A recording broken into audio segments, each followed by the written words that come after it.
Scanner होता है ना, स्कैन कर लेता। क्यूआर कोड आजकल अपन स्कैन करते हैं, हर चीज का सब पता लग जाता है। ऐसे आपको मोबाइल का कैमरा क्या है? आंख ही तो है एक प्रकार की। बोलो हाँ या ना? उसी तरह ईश्वर ने हमें ये जो आंखें दी हैं, ये जैसे क्यूआर कोड होता है ना, उसमें कुछ लिखा हुआ दिखता नहीं है, लेकिन होता सब कुछ है उसके अंदर। बोलो हाँ। उसी तरह भगवान के मंदिर में जो मूर्तियां हैं वो एक प्रकार का क्यूआर कोड है, जो आंखों से स्कैन होता है, और आंखों से स्कैन होते ही अंदर हृदय में प्रवेश कर जाते हैं परमात्मा, वही बाहर वाले।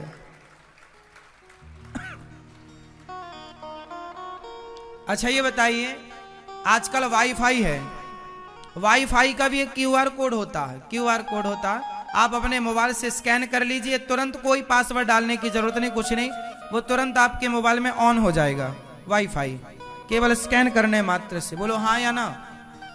बोलो हाँ या ना?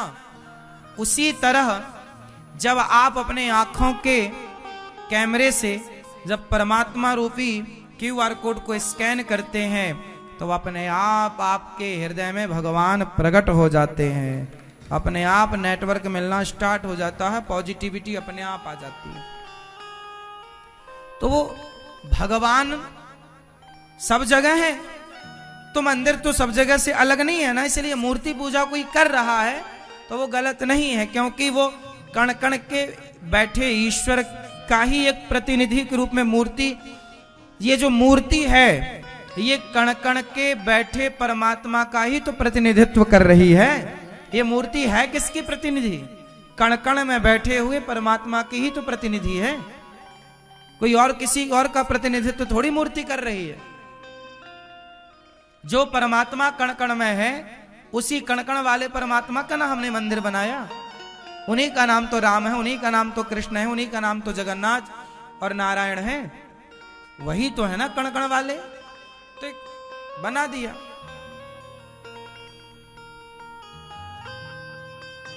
देखो बात ऐसी है, गेहूं होता है, बोलो हाँ, हम लोग गेहूं की रोटी खाते हैं, मक्के की रोटी खाते हैं, बाजरे की रोटी खाते हैं। मैं गेहूं की बात करूं, हम रोटी गेहूं की खाते हैं, बोलो हाँ।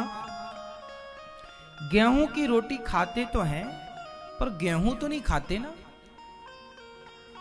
गेहूं को पीस करके पहले आटे को गूंथ करके फिर उसको तवे में, फिर उसको आग में पकाकर, वो रोटी का आकार, रोटी का स्वरूप है। रोटी पूर्व में थी गेहूं, रोटी से पहले वो क्या है?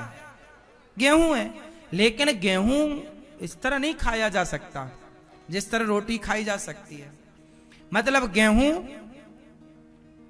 और रोटी है एक ही चीज, लेकिन एक ग्रहण करने योग्य है, एक आसानी से ग्रहण नहीं किया जा सकता। उसी तरह ईश्वर जो कण कण में है वही मंदिर में है, बस फर्क इतना है कि जो कण कण में है वो गेहूं की तरह है, जो मंदिर में है वो रोटी की तरह है।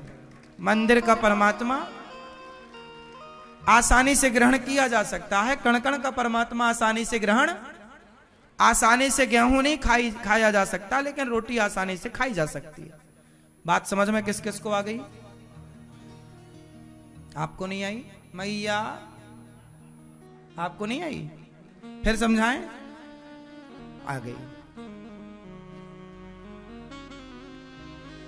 तो प्रहलाद जी हिरण्यकश्यपु के पुत्र हैं, बड़े अच्छे हैं प्रहलाद जी। हिरण्यकश्यपु बहुत दुष्ट, प्रहलाद जी को मारता, सताता, बहुत कष्ट देता, पर प्रहलाद जी को अटूट विश्वास किस पर है? सुखी हैं वो लोग जो भगवान के भरोसे हैं, दुखी हैं वो लोग जो भगवान पर भरोसा नहीं करते। इसलिए भरोसा करो। प्रहलाद जी को उनके पिता ने जहर दिया, पर जहर भी ना कुछ बिगाड़ा, जेल में बंद कर दिया। बुआ जी ने गोद में लेकर बैठ गई, होलिका जल गई, पर प्रहलाद जी बच गए। पहाड़ से फेंका गया, हाथी के पांव के नीचे दबाने का हिरण्यकश्यपों ने प्रयास किया। आपको क्या लगता, भक्तों पर अत्याचार आज से हो रहा है? ऐसा नहीं, अनादि समय से हुआ। सतयुग में भी भक्तों पर अत्याचार हुआ, त्रेता में भी भक्तों पर अत्याचार, द्वापर में भी, और कलयुग में भी मीराबाई को जहर दिया गया। तो भक्तों का शोषण तो होता है, भक्तों को इन सब से गुजरना पड़ता है। आप ये ना सोचें कि नहीं जी हमें कुछ तकलीफ ना हो, बस हम भक्ति के पथ पर चले हो तो मेरी मां पैदल चलकर द्वारिका जाना सबके बस की बात नहीं। हंसते हंसते विष पी लेना सबके बस की बात नहीं। वृंदावन में यूं आ जाना सबके बस की बात नहीं।